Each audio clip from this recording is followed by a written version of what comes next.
Welcome to LiveDaf, your online Daf Yomi Shir. Shalom Aleichem and welcome back to today's Daf Hayomi Maseches Tamid Daf Lamed Beis. We begin on Lamed Beis, 2 lines from the bottom. So we begin with a discussion, interesting discussion, which took place between Alexandros Moigdoin, known as Alexander the Great, who ruled the world, and apparently he was also a bit of a philosopher. He was a Talmud, a student of Aristotle. And when he would come to Eretz Yisrael, he would engage the sages of Eretz Yisrael in matters of philosophy and culture. And here goes a list of 10 questions which he posed to them. Asora Dvarim, 2 lines from the bottom. Asora Dvarim, 10 questions. Sha'al were posed by Alexandros Moigdoin to as Ziknei HaNegev, the scholars living in the south of Eretz Yisrael. Amarlan, first question. We turn to the next topic.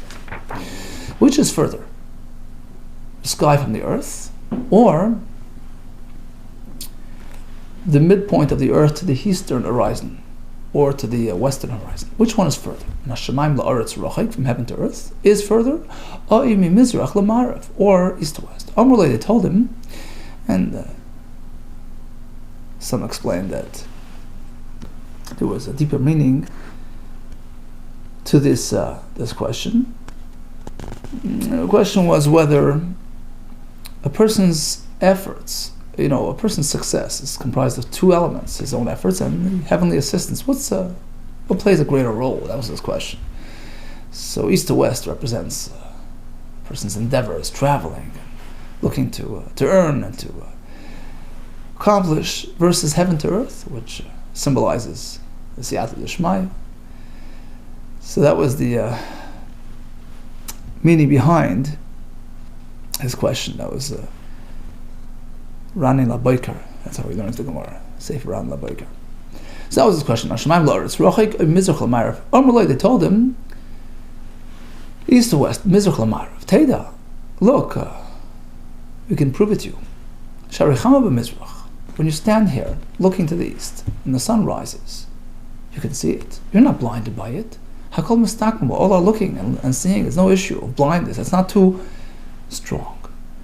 Chama b'Marav. Likewise, when the sun is over at the western horizon, Hakol mistakmo. All can see it. Chama b'Emtzerakia. But midday, you dare look at the sun, you'll be blinded. Ein Hakol mistakmo. You can't look up. Why? Apparently, because it's closer. Shemaim to Aretz is closer than over to the east or to the west. And the true Chachmei Yisrael, the real Tamid Chachamim, they said no.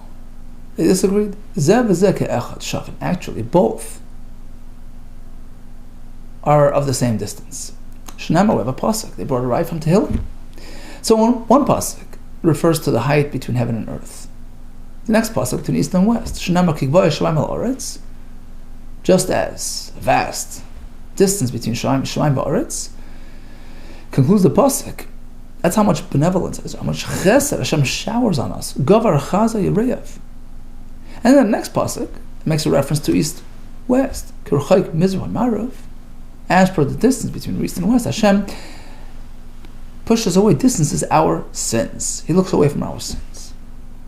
Now, if one of these, either the Shemaim to Aretz or the Mizrach Marav, is further, is greater of a distance, then the pasuk would have just referred to that. In both instances, why go back and forth? One is further away. The pasuk should have related both concepts. A, the great chesed of Hashem showering on us, and B, the doing away with our sins in the furthest, most extreme, most distant term. So, apparently, there's no issue because they're both the same distance. Hence, the alternation. And as to your proof, your scientific proof, look, you can't look at the midday sun. Doesn't that prove that it's closer? No. You know why? I'll tell you why. Because it's direct. It's more direct than when the sun is off to the right or to the left. because it's positioned directly without any obstructions, as opposed to when it's to the side. There's haze, there's fog, there's all kinds of obstructions which mitigate the effect of the light. Amar lahem. Next question on his list, number 2. Let's go back to creation. Now he's getting a little sticky. Amar lahem shamayim nivru tchila. Apparently he was a believer. He wanted to know how it worked. Heaven was created first, or the earth? Amar lahem told him shamayim nivru tchila. Of course the heaven. Shnema, the pasuk says bereshis bara Elokim, and so shamayim, and then esaretz. Okay, he accepted it. Number 3. Amar lahem oir nivru tchila yichosha. Now he got even more advanced into Masa Bereshis. He wants to know what came first, light or darkness. Amrullah, they said, well, this is a tough one. We're stuck on this one. Amrullah Milsada, this item, Einla Psar, doesn't have a solution, doesn't have a clear answer. Why not? They should have presented that pasuk. But Amrullah, they should have answered. Of course, darkness came first. The pasuk says, it was filled with darkness. And then it says Hashem introduces light. So why didn't they? Sabra, they figured, okay, he's getting into matters which he shouldn't be pursuing. Sabra, they were concerned, he might proceed to ask questions on matters which are beyond our comprehension, which we shouldn't be getting involved in. Mala, for instance, what's above the earth, or malamata, what's below the world, what's above the world, what's below, what's malafanim, what's this way, malacha, what's behind. Some learned that lafanim malacha relates to time, what took place before creation. You're not meant to get involved in these topics. So once they saw that he was getting advanced in his questions on creation, they backed off. If that was a concern, so they shouldn't have answered his first question either when he asked heaven, earth, what came first? The answer is Mikar or Savar initially on that first question. They figured, okay, it's just an innocent question. Just asking, one off, Given the chazot, the kahada shal. But then, once they see that he's proceeding and he's developing his presentation, going into further details, Sabri, they figured, you know what? It's time to back off. Dilma, for concern that he might get diverted into, unwanted territory. Dilma asal shiyuli, he might start asking malamalo, malamata, what's above, what's below, malafal, malacha, what's before, what's after. Amalhem. Okay, now we went on to cultural topics, personal, development questions. Amalhem. Next question. Idain, what kind of fellow is worthy of the title scholar, wise? Idain miskri chachim. Who's called a chachim? Amalei, they told him, Ezo chachim. You know who's really a chacham? Look, what's happening now, everybody can see. What's happening, what's anticipated in the future, everybody can guess. But only one is a real chacham, who actually visualizes the future in the present. He anticipates the outcome of his actions, and he lives accordingly. Ezo chacham haroya. He visualizes the outcome. He's 10 steps ahead. Amar, next question. Who's worthy of the title Gibor? Strong. Amar, they told him, being stronger, more powerful than the other person, or even overcoming that person's temptations, having an opinion about that person's issues. That's easy, shmeezy. Gibor, a true Gibor, is one who conquers his own desires, who controls his own issues. Amar lo Ezo Gibor Hakovesh Es Yitzray, conquers his own elements. Amar, next question. Idain Miskari Asher, who's worthy of the title Asher? Who's wealthy? Amar, they told him it's not about dollars and cents, it's about satisfaction. Ezo Asher, you know who's really an Asher? One who's satisfied with his lot, not looking over his shoulder and comparing himself to the next person. That person's never-ending proposition. Smech b'chalka, happy with your own lot, satisfied, content with what Hashem gave you. Amar lehem, next question, he asked, Ma yavid, what about longevity? How do you live a long life? Ma yavid inish, what should a person do to earn a long life? Amar lehem told him, kill yourself, yamas atzmai, which means to say, make yourself humble. Keep a low profile. Maintain a healthy lifestyle. Be connected to spirituality. And then you live long. So stay out of the limelight. Stay out of envy. Stay out of ayin hara. In fact, the Gemara elsewhere says that Yosef HaTzadik, the reason why Yosef HaTzadik passed away before his brethren, because he assumed the role of leadership, Rabbanus. Rabbanus is mekaveres is baaleh, can bury its holder, meaning the person is meant to be a Rav and to be a leader. Fine, that's Hashem's mission for him, but it's up to a person to choose. The person should keep a low profile. Even within the Rabbanus, should keep a low profile, be humble. Out of the limelight. Don't arouse envy, don't arouse kinna. Maintain a disciplined lifestyle. Omer lehem. Ma yavid inish.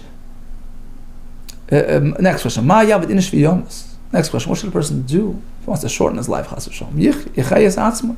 The answer was, enliven himself. Make yourself known.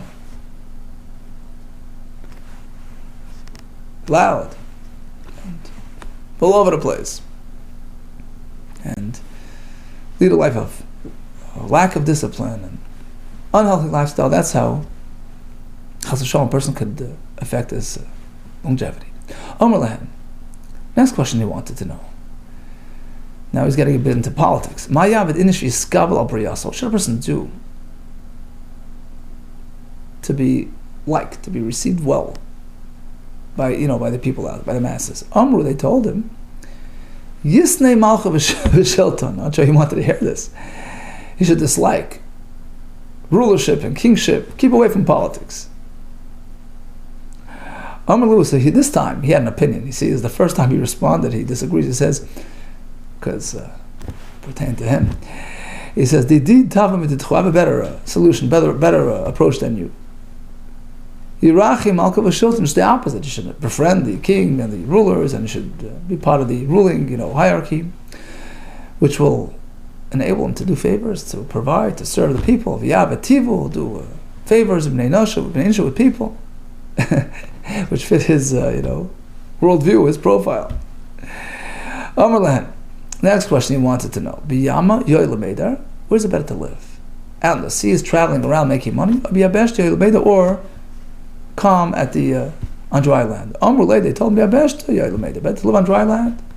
Because all the travelers, all the sea travelers, all the frequent flyers, they're anxiety ridden. Until they get home, they're calm and back secure. Let me ask you, at that time their das is not miyushav, they're not calm and secure. It's not until they get to the dry land. Yeah. The Marsha, I believe, says that here it's a remes to the guy. The girl says that the yam is ilm hazeh. Sea travelers in this world, we're traveling to ilm haba, which is our dry land, our destination, which is primary. Of course, it says ilm haba till we get the dry land. We never fulfill our desires. We never get to our destination. We never really feel accomplished until ilm hazeh cannot provide true satisfaction. It's only as a transient, temporary abode. In which case now everything's okay, everything's a bonus. We lower our expectations.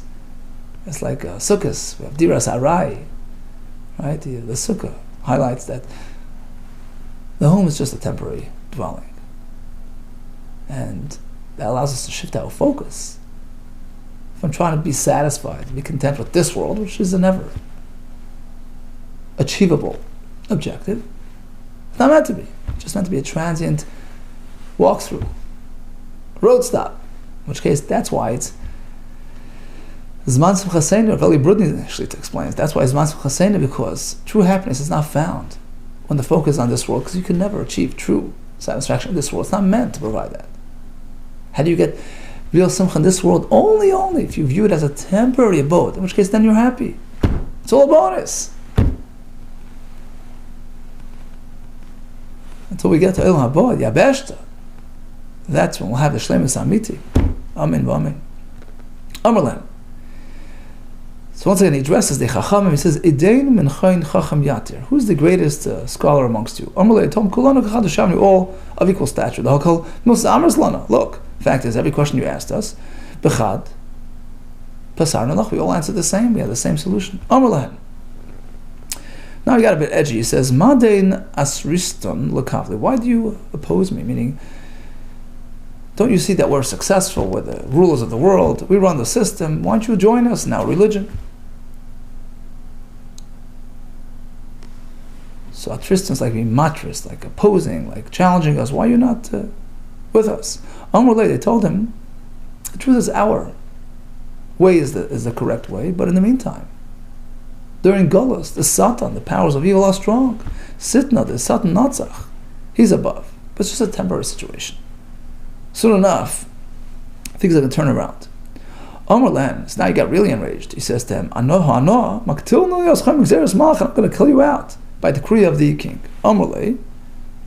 So he told him, Sholton biad malka. True, the Melech has the Sholton, the control, but it's not fitting for the king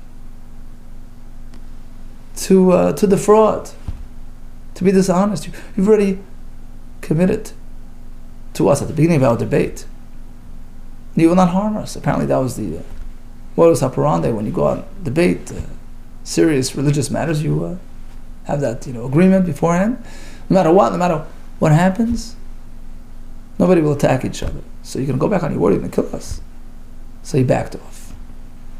And out of grudging respect, miyad, immediately Albish Yosan, he dressed them with Levushin the Argamot, these purple robes, to purple begodim, Vishadim, Menichad Lahav al Tzavrayan, placed this golden piece around their necks. Amarlan. Okay, next question. He'd like to take a world tour. He'd like some advice. He says, Beina de Ezel Medinas Afriki. I'd like to travel to Afriki, which is beyond the boondocks, really far away. Amarle told him, you can't get there. You know why? The Paski Harichoshech. There were these immensely dark mountains that separate it. You can't get through it. Amarlan, so he told him, what do you mean? I'm a king. I can do anything. Le'sagya. It's not sufficient le'zilna that I will not go. Meaning, I'm going at any cost. Le'sag le'zilna. And that's why I came to ask you. Otherwise, I wouldn't be asking you for advice. Just to hear that it's hard to do.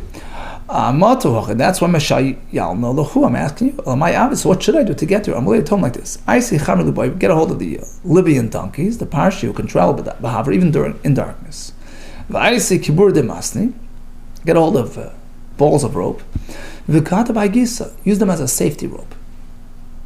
Stake it into the ground on this side of your of the mountains. The chiasis. So that when you're ready to return, so you'll hold on to the rope. Naktas b'gavayu.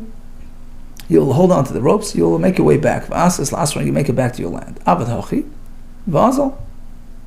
He did as per their instructions, and he got there. He made it there. He made it to the Hari Chayshech. Maybe these were the Aseres HaShvatim. Sancherev sent out the Aseres HaShvatim into exile. The Pasuk speaks about the fact that they were sent to the furthest places. And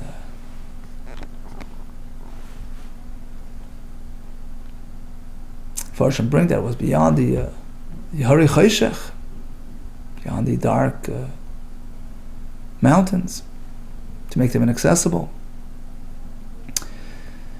In recent years, there were various attempts at trying to access these far-flung places, hoping to meet some of the Aseres HaShvatim. In fact, recently there was an attempt to access an area in northwestern China, which is barely accessible. It's like a war zone near Mongolia. The whole story I just read. This fellow went there, and he got to a certain point, and he kept on being blocked by Chinese and then the soldiers. He couldn't get through. It was very hard. And he realized that it's really inaccessible, like the mountains there. You can't travel. There's no roads. You have to take a donkey, and it could take weeks to get. But he heard rumors that there were a lot of communities behind there that are like strange, interesting people, like their own isolated communities. And there was word that there were like millions of Semites there. Like, he got very close to meeting some. Apparently, they come to go shopping at the markets, and he saw like a whole truckload of these interesting-looking people. And as soon as he approached them, they all drove away. Like all kinds of strange, mystical things. Apparently, Hashem is not. They're not ready to be discovered, not ready to be brought back. But we have to believe. We know that they're somewhere out there, perhaps numbering the millions of Yidden, Aseres Hashvatim, that hopefully maintained a high degree of Yiddishkeit, and will be coming back soon. In fact, that's what the tefillah we say.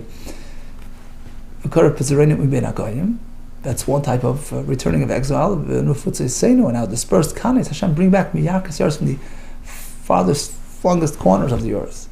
What are these two elements of exile? Perhaps the first is the Yidden that are known to be amongst the Goyim, like us. Then the second part refers to the masses of Yidden that are intact but inaccessible at this point. What if it's to say now, dispersed kanes, bring back miyarkas from the furthest places of the earth. Okay, so in any case, he made it past the Harei Chayshech. And what did he find there? Mata, he arrives to this area, this district, the city, the Kulei Nashi, full of women, very few men. It was a women's zone. They wanted to conquer them, they wanted to make war. They told him, listen, it's a lose-lose situation for you. Listen, Mr. King, imagine you kill us all. People say, big deal. Nashi Katal, he killed women. Not very impressive. If we kill you during this war, it will be a tremendous embarrassment for you. People will say, look, he was a king who was killed by women. So, lose-lose. Amrlan says, okay, I'm backing off. Could I have some lunch? Bring me some bread. They brought him, instead of plain bread, a golden loaf of bread. Absurd dahava, on a golden table. Return to my base. He was surprised. Amalu says, he asked for bread. It's not edible. In your place they eat golden bread. Amalu told him, we figured it wasn't plain bread that you have with you. You probably coming for something special. We figured if you want plain bread, you didn't have back in your place, bread for lunch. You had to travel all the way here. The shachlas v'aslachad, you slept all the way here. So we figured you wanted something special. So once again, they sort of prevailed. They won him over in their witticism. Kinafik v'asi. Okay, as he was leaving town, Kosav, he put down an inscription, autograph. Kosav above the mechayz on the gateway of that city. Ano Alexander Smykton. Alexander Smykton. Havesi Shatya. I was really silly. I thought I was smart, but I really was silly. Until I came to this place in Afriki, to the Shaya, this women's place, and they taught me a thing or two. Yalifas Eitzim and Shaya, and I got advice from the Nashim. They put me in my place. I have much to learn. Okay, on his way out, as he was leaving, he's on the road. He sat down by the spring to have his lunch. He's eating his bread. He had these salted fish, which was salted for preservation, presumably. And he wanted to rinse them off in the water. As he was rinsing them in the water, suddenly they absorbed this wonderful scent out of the water. Amar, he figured, something special here. Apparently, this spring is sourced in Gan Eden Asi. So what do you do? Some say shakal hanumaya. He took some of that water to Rapeh, he washed his face to have a little Gan Eden effect on himself. Some say idli kule. He walked it back to its source. He traced it back to its source. Adamat until he came to the opening of Gan Eden. Rama Kole called out, Pisli Baba, open the gates of Gan Eden. I would like a little tour of Gan Eden. Amalei told him, members only. He says, well, I'm no little guy. I'm a king. I know Nami, me too. Malkan, I'm a king. I'm prominent enough to enter Gan Eden. Havalamidi. Let me at least have at least give me a souvenir. Yavale Gulgalta. They gave him an eyeball. Asay. So he took a hold of it. Takle. Lekula Dava Kaspa. He went back home. He took all his gold and silver, the day of his treasure, and he lined it up on a scale alongside that eyeball. And guess what was heavier? The eyeball. Takle took Lekule, all of his gold and silver, the Hava Kaspa day, bad day, opposite. He weighed it opposite. Hava Maskli. It wouldn't weigh it down. And he was mystified. Amar Lahain Rabban. He turned to Rabban. My hi, what's going on with his eyeball? Amar, they told him. Gulgalta, Daina. You know whose eye it is? A human being's eye. Who he was looking, always looking for more and more and more and more. His eyes never satiated. That's why he's so heavy. Gulgalta, Daina, the Bisra, Vidam, like a Basar Vidam. The Loiko, Sava, which never is satiated. That's why it's so heavy. Amar Lahu. So he asked them, prove it. How do you know that's the reason? Prove it to me. So they told him, look, take a bit of earth, Vikasi, and cover it, bury it. The altar taklo, and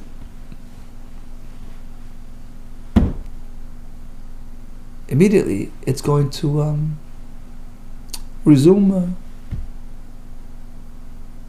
regain its own actual weight.